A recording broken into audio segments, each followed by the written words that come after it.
Me, female, 25 years old, and my boyfriend, male, 26 years old, have been dating for about a year now. We have been unintentionally living together for 6 months and officially move in together to our new house in 2 weeks.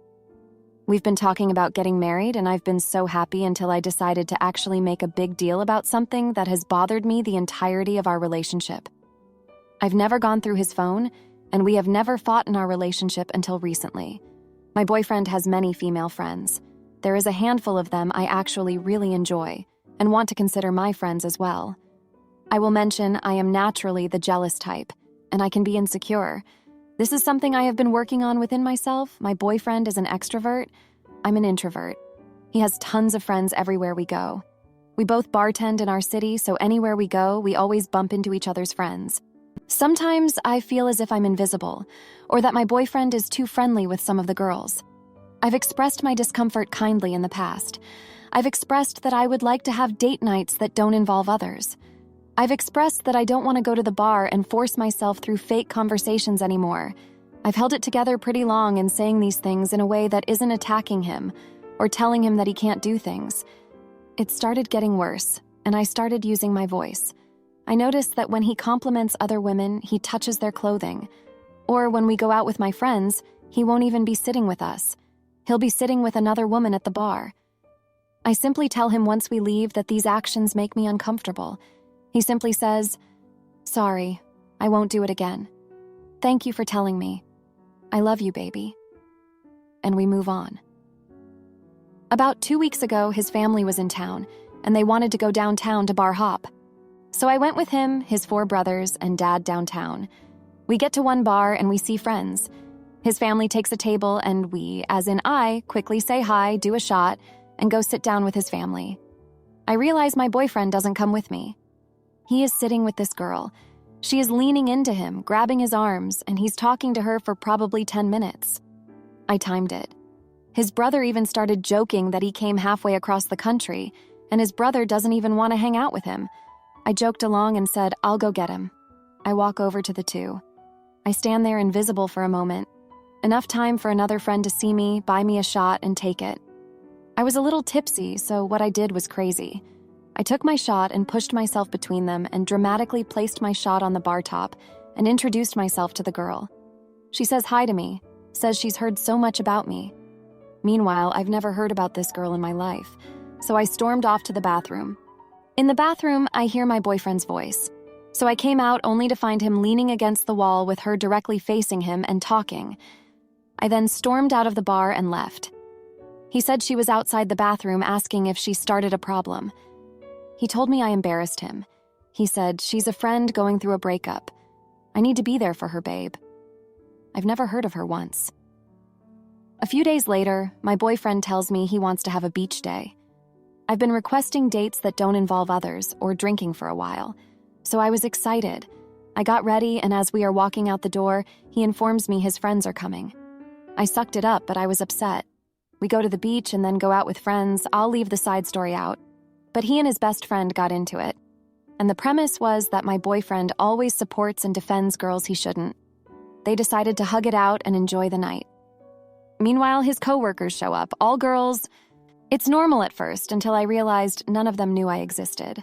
My boyfriend then proceeded to flirt with one of the girls as he is holding my hand. He was complimenting her and said something about sparks flying between them. I held it in and didn't even say anything. But as soon as this girl walked away, he asks me if I'm mad. I said yes, and we left. Come to find out, this girl is also having relationship problems, and he's consoling her. I got so mad I started screaming and yelling at him about my feelings. I never called him names or cussed at him, but I was screaming my heart out. He called me crazy, irrational, a witch, and said, "Frick you." I started yelling louder and told him if he is going to talk to me like that to get out of my house. He wouldn't leave. He started crying and using his speech impediment as an excuse. I told him this has nothing to do with that, and everything to do with him not respecting me as his girlfriend. I told him that I love him so much that this hurts more than when guys in my past have blatantly cheated on me. I told him I'm tired of apologies with no actions, and if he has to do this for his confidence, to grab his chute and leave my house. That I will figure out the new house on my own. He said it hurt him I'd throw us away so easy and begged for a second chance. I told him I will, but if he ever does it again, I'm leaving. The next morning, he told me he was sad thinking I would leave him. I replied saying that I loved him but that I would screw my logic on real quick and leave if he keeps this up. So am I the jerk for everything I did? Now, for a few comments before the update. Comment 1. He is 100% going to cheat on you. You are setting yourself up for heartbreak by not kicking him to the curb. Even his best friend started a fight with him because he simps and white knights for all the women around him. None of his female coworkers knew you existed. Ever stop to think why that is? It's because he wants to flirt with all of them openly. This is who he is, you know it. His family knows it. His best friend knows it. So why are you deluding yourself into believing he is going to change? No thanks, and have a nice day. Comment 2. This sounds exhausting. You told him what you want and he keeps not giving it to you. It doesn't sound like you are compatible, and you keep trying to change him into someone you want to date. I don't date people like him because clearly he likes the female attention, and I wouldn't be happy having a partner that ignores me in hangouts. Stop trying to fit a square peg in a round hole. No thanks. Now for the update. Hey everyone, thanks for sticking with me through all this. After that big blow-up, things were tense between us. We were both walking on eggshells, trying to avoid another fight. But then, something happened that forced us to face our issues head-on. About a week ago, we were at a mutual friend's birthday party. I was trying to have a good time, but I couldn't shake the feeling that something was off. My boyfriend was being extra attentive, almost too attentive, and it felt like he was overcompensating for something. Then I saw him talking to another girl. She was someone I hadn't seen before, and they seemed to be having a deep conversation. I felt my stomach drop. I didn't want to make a scene, so I waited until we got home to bring it up. When I asked him about it, he got defensive and said she was just a friend from work who needed advice. I couldn't take it anymore. I told him that if he couldn't respect my feelings, then maybe we weren't meant to be together. He looked at me, and for the first time, I saw real fear in his eyes. He admitted that he had been taking my feelings for granted, and that he didn't realize how much his actions were hurting me. He promised to change, but I wasn't sure if I could believe him. I told him that actions speak louder than words and that I needed to see real change if we were going to make this work. The next day, he surprised me by taking the day off work. He planned a whole day just for us, with no friends, no bars, and no distractions. We went hiking, had a picnic, and just talked. It was the first time in a long time that I felt like we were really connecting. He opened up about his insecurities and how he felt the need to be liked by everyone, especially women. He said it made him feel validated, but he realized that it was damaging our relationship. I also shared my own insecurities and how his actions were making me feel invisible and unimportant. It was a tough conversation, but it felt like a breakthrough. We both agreed to work on our issues and to be more mindful of each other's feelings. Over the next week, I noticed a real change in him. He started setting boundaries with his female friends and made a conscious effort to include me in his conversations. He also planned more one-on-one time for us, which made me feel valued and appreciated. It wasn't perfect, but it was a start. However, just when I thought things were getting better, we had another setback. We were at a family gathering, and one of his cousins made a comment about how he was always the life of the party and how all the girls loved him.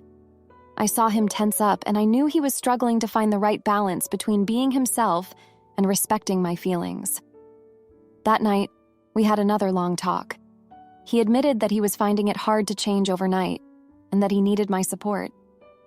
I realized that I had been so focused on my own feelings that I hadn't considered how difficult this was for him too. We decided to come up with a plan together. We set some ground rules for our interactions with others and agreed to check in with each other regularly to make sure we were both feeling secure in the relationship. One of the most surprising things that came out of all this was learning about his past. He told me about his parents' tumultuous relationship and how his dad was always seeking validation from other women. He said he never wanted to be like his dad, but he realized that he was falling into the same patterns. It was a heartbreaking revelation, but it helped me understand where he was coming from. I also shared more about my past relationships and how they had left me feeling insecure and unworthy. It was a vulnerable moment for both of us, but it brought us closer together. We realized that we both had a lot of baggage and that we needed to support each other in unpacking it. As we moved into our new house, we made a pact to leave our old habits behind and to build a healthier, more respectful relationship. It hasn't been easy, and we still have our moments of doubt and insecurity, but we're committed to making it work. One thing that has really helped is setting aside time each week to talk about our feelings and to check in with each other. It's a small thing, but it has made a big difference. We've also started seeing a couples therapist, which has given us some valuable tools for communication and conflict resolution. I know we still have a long way to go, but for the first time in a while, I feel hopeful about our future. We're both willing to put in the work, and that gives me confidence that we can get through this together. Thanks for reading. Am I the idiot for telling my boyfriend's dad to back off and setting boundaries? My boyfriend's dad came to visit from out of state. He got here on Saturday night, and the plan was for him to stay a week. This was my first time meeting him in person. Right off the bat, we were getting along, and he was very nice to me. My boyfriend and I work almost opposite shifts, so there were a few hours where I was left alone with his dad, and I thought we bonded.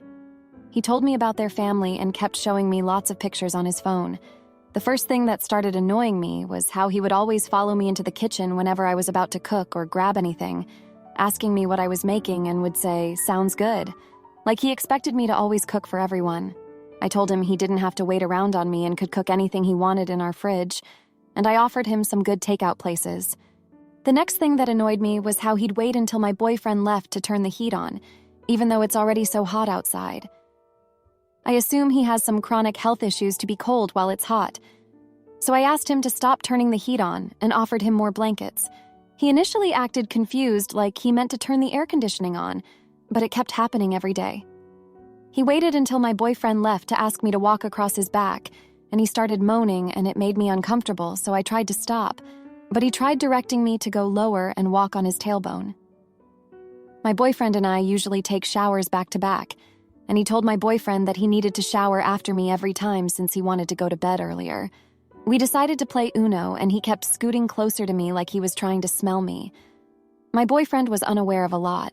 I slipped up and forgot to bring my pajamas in the bathroom, so I had to walk out with a towel wrapped around me, and my boyfriend got mad at me because his dad had a glance and took a deep breath. These are just the things that built up to my blow-up. The worst part is he's been texting my boyfriend saying that he doesn't think I like him and doesn't feel welcomed. I'm positive there were other things that my boyfriend left out. My boyfriend came home mad last night and immediately came to our bedroom, grabbed me out of bed and sat me down at the kitchen table, and made his dad sit across from me so we could hash things out that I wasn't even aware of. His dad started telling me to say what I've been saying about him, when I haven't said anything except how I didn't like him touching the thermostat or not giving me space. In fact, I told my boyfriend that he seemed nice. I felt double-teamed by both of them and ended up crying while trying to explain myself. My boyfriend went and cupped my face with his hands so I could look him in the eyes. It felt aggressive, but he tried saying he did it so I could be calm by focusing on him and not his dad. It went on and on. I told them that they both needed to leave. Neither of them were listening, so I grabbed his dad's bags and set them outside the door and yelled at him to leave now. He looked at my boyfriend, and my boyfriend said he'd drop him off at a hotel. When my boyfriend returned, he tried apologizing to me and saying he didn't know everything that his dad had done, and if he had known then, he would have personally told him off. Now for an update. I wake up today to him saying he would have never done that to my parents and tried to make me feel guilty for putting him out on the street and called it embarrassing. Am I the jerk for the way I handled it? Now, for a few comments before the update. Comment 1. He grabbed you out of bed, grabbed your face to talk to you, made you face a man who is treating you poorly and is playing both sides. One time saying he's sorry for the things his dad did, the next making you feel guilty for throwing him out. Throw them both out permanently. Get a better boyfriend, not the idiot. Comment 2. Not the idiot. Why didn't the ex-boyfriend leave when you told them both to leave? Especially after he manhandled you. My boyfriend went and cupped my face with his hands so I could look him in the eye. If you continue to stay, You're the idiot to yourself now. For the update. Hey everyone! A lot has happened since the last post. After my boyfriend's dad left, things were tense between my boyfriend and me. He kept bringing up how I embarrassed him by kicking his dad out, and it was clear he was still upset. I tried to explain my side again, but he seemed more interested in defending his dad. It felt like we were going in circles, and I was getting exhausted from the constant arguing. A few days later, my boyfriend's dad called him and said he was coming back to pick up some things he forgot. I was dreading his return, but my boyfriend insisted it would be quick and that I didn't have to interact with him. When he arrived, he was surprisingly polite and even apologized for any misunderstandings. I was skeptical but accepted his apology for the sake of peace. That night, my boyfriend and I had a long talk. He admitted that he felt torn between me and his dad and didn't know how to handle the situation. He said he loved me but felt obligated to defend his dad, especially since his dad had been going through a tough time. This was the first time he mentioned anything about his dad's struggles, and it made me see things in a new light. Apparently, his dad had recently gone through a messy divorce and was feeling lonely and lost. My boyfriend felt responsible for him and wanted to make sure he was okay. I understood his feelings, but still felt that his dad's behavior was inappropriate. We agreed to set some boundaries if his dad ever visited again. The next day, my boyfriend's dad called again, this time asking if he could stay with us for a few more days because his hotel was too expensive. I was hesitant, but agreed under the condition that we all sit down and discuss boundaries. My boyfriend supported this idea, and we had a surprisingly productive conversation. His dad agreed to respect our space and not interfere with our routines. For the next few days, things were relatively calm.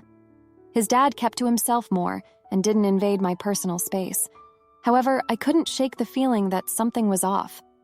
My boyfriend seemed distant, and I started to worry that our relationship was being affected more than I realized. One evening, I overheard a phone conversation between my boyfriend and his dad. His dad was saying how he felt like a burden and that maybe he should just leave for good.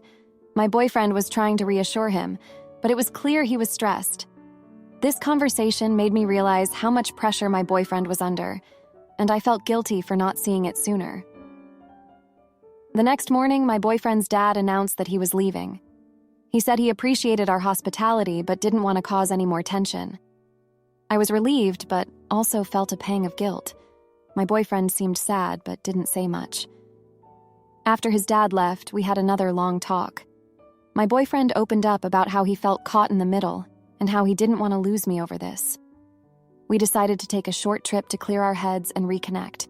It was a much-needed break, and we had some deep conversations about our future and how to handle conflicts better. We both agreed that communication was key and that we needed to support each other more. When we returned, things felt different. We were more in sync and seemed to understand each other better. However, the peace didn't last long. My boyfriend received a call from his dad, who was now staying with a friend but still struggling emotionally. My boyfriend felt torn again, and I could see the stress weighing on him.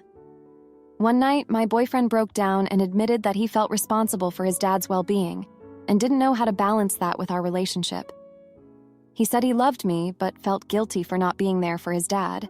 This was a turning point for me. I realized that his dad's issues were deeper than I thought and that my boyfriend was carrying a heavy burden. We decided to seek help from a therapist to navigate this complicated situation. The therapist helped us understand that while it's important to support family, we also need to set boundaries to protect our relationship. My boyfriend started to see that he couldn't fix his dad's problems and that it was okay to prioritize our relationship. In the end, we found a balance that worked for us. My boyfriend's dad agreed to seek professional help for his emotional struggles, and my boyfriend and I focused on rebuilding our relationship.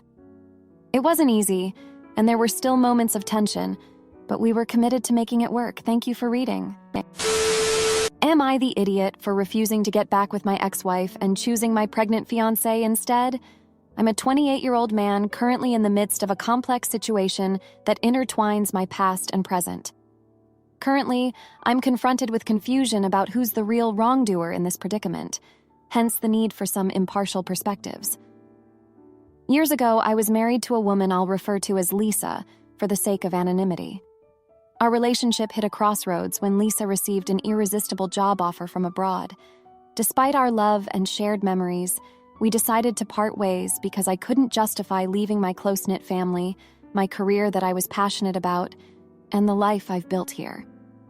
Fast forward to the present, amidst global uncertainties, Lisa lost her job and has returned to our home country. She reached out to me, proposing that we give our relationship another shot and start afresh. Her family, with whom I've kept contact, echoes this sentiment and seems to believe that a reunion would be most beneficial. Undoubtedly, my affluent background might be contributing to their staunch belief in us getting back together. However, things have significantly changed since Lisa's departure. I found love in Jane, who has been an amazing partner and is soon to be the mother of my son. My parents absolutely adore Jane. Also, I've been thinking about further solidifying our relationship with a proposal. To clarify, I have no intention of leaving Jane and disrupting the tranquil life we're about to establish together. However, upon refusing Lisa's proposition, she had a severe emotional breakdown. Lisa's family is now blaming me for her distress and, worryingly, hint that it would be my fault if she harms herself due to her suffering. Some of my friends also hold the opinion that Lisa deserves a second chance, advocating that people can change. This constant guilt-tripping coupled with diverging opinions from friends has thrown me into a storm of confusion, even though I am content with Jane, the woman I deeply love and foresee a future with.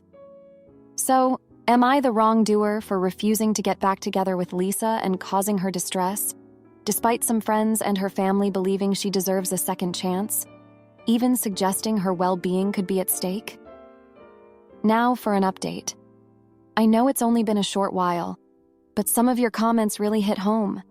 I now realize that what I was doing was not fair to Jane.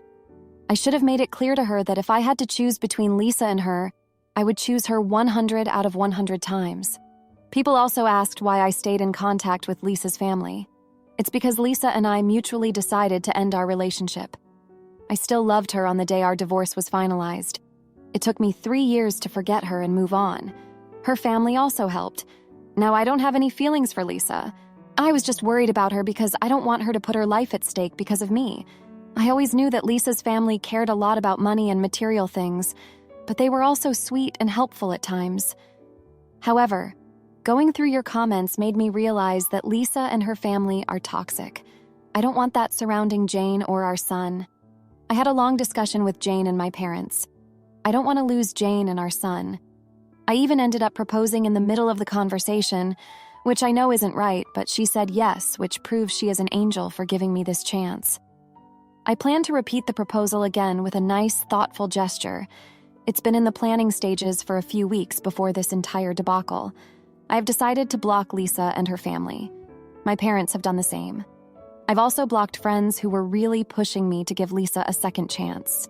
I've given those who weren't as pushy an ultimatum.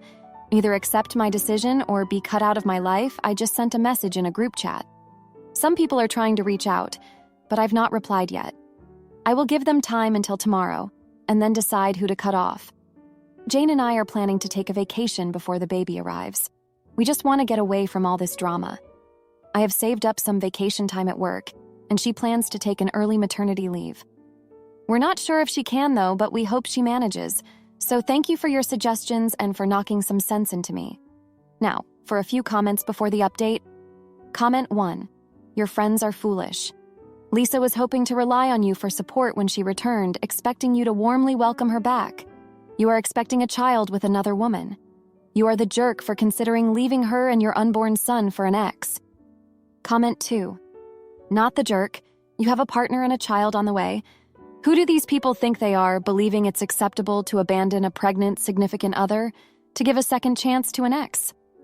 While a second chance may be acceptable if you were single, that is not the situation in this case. Now, for the update. Thanks for reading my last post. After I proposed to Jane, things started to settle down, but not for long. A few days later, I got a call from Lisa's brother. He was furious, accusing me of abandoning Lisa when she needed me the most. He said she was in a really bad place and hinted that she might do something drastic. This threw me into a panic. I didn't want to be responsible for anything happening to her, but I also knew I couldn't let this situation ruin my life with Jane. I decided to talk to Jane about it. I didn't want to hide anything from her, especially now that we were engaged. She was understanding, but also worried. She suggested that we reach out to a mutual friend who could check on Lisa without getting too involved. We called our friend Sarah, who agreed to visit Lisa and see how she was doing. Sarah's visit revealed that Lisa was indeed struggling, but she wasn't in immediate danger. She was just very emotional and needed support. This was a relief, but it didn't solve the problem. Lisa's family was still pressuring me, and I knew I had to do something to protect my future with Jane. I decided to take a risk. I called Lisa and told her that I couldn't be in her life anymore. I explained that I was engaged to Jane and that I needed to focus on my new family. I told her that I hoped she would find happiness and that she deserved to be with someone who could fully commit to her. It was a difficult conversation, and she cried a lot, but she eventually agreed to let me go. After that call, I felt a huge weight lift off my shoulders. I knew it was the right thing to do, but I also knew there would be fallout. Lisa's family was furious. They called me selfish and accused me of abandoning Lisa. Some of my friends also turned against me, saying I was heartless. It was tough, but I stood my ground. I had to protect my future with Jane and our baby. Jane and I decided to go on our vacation as planned. We went to a quiet beach town where we could relax and focus on each other. It was exactly what we needed. We spent our days walking on the beach, talking about our future and planning for the baby. It was a chance to reconnect and remind ourselves why we were together. During one of our long walks, Jane opened up about her fears. She was worried that I might still have feelings for Lisa and that this whole situation would come back to haunt us. I reassured her that my heart was with her and that I was committed to our future. We talked about our pasts and how they had shaped us. Jane shared stories about her childhood and how she had always dreamed of having a family. I told her about my struggles with letting go of Lisa and how I had finally found peace with her. We also talked about our plans for the future. We decided to move to a new city after the baby was born. It would be a fresh start for us, away from all the drama. We found a beautiful house with a big backyard where our child could play. It was perfect. When we returned from our vacation, we started making plans for the move. We packed up our things and said goodbye to our old life. It was bittersweet, but we knew it was the right thing to do. We were excited about our new beginning.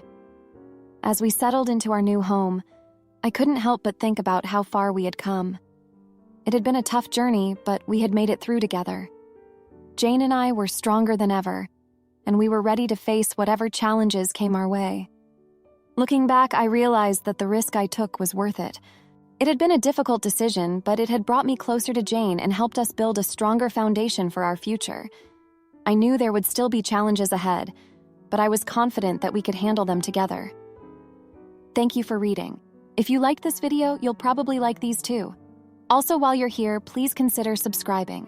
It's your support that keeps this channel alive and allows me to make better and longer videos. Have a great day.